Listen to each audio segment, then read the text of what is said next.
La question de la décentralisation, de la réforme territoriale est un vieux sujet. On pense toujours au poids de l'État, au millefeuille administratif.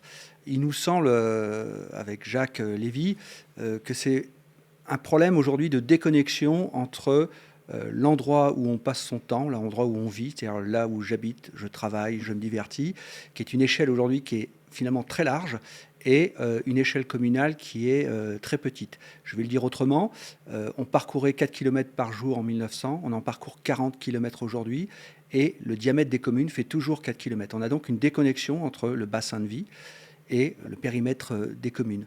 Alors, comme on sait que les communes ne sont pas à l'échelle pour gérer la mobilité, l'eau, les déchets, l'aménagement, l'économie, à ce moment-là, on a créé des communautés de communes, on a fait des regroupements de communes. Mais comme ces communautés de communes n'étaient elles-mêmes pas encore suffisamment grosses et pas à l'échelle de ces fameux bassins de vie, là où j'habite, là où je travaille notamment, on a créé des communautés de communes, ce qu'on a appelé des syndicats mixtes.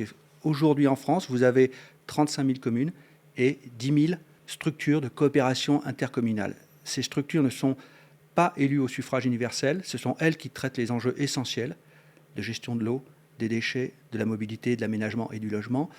Et donc elles sont assez invisibles en fait des citoyens et des habitants.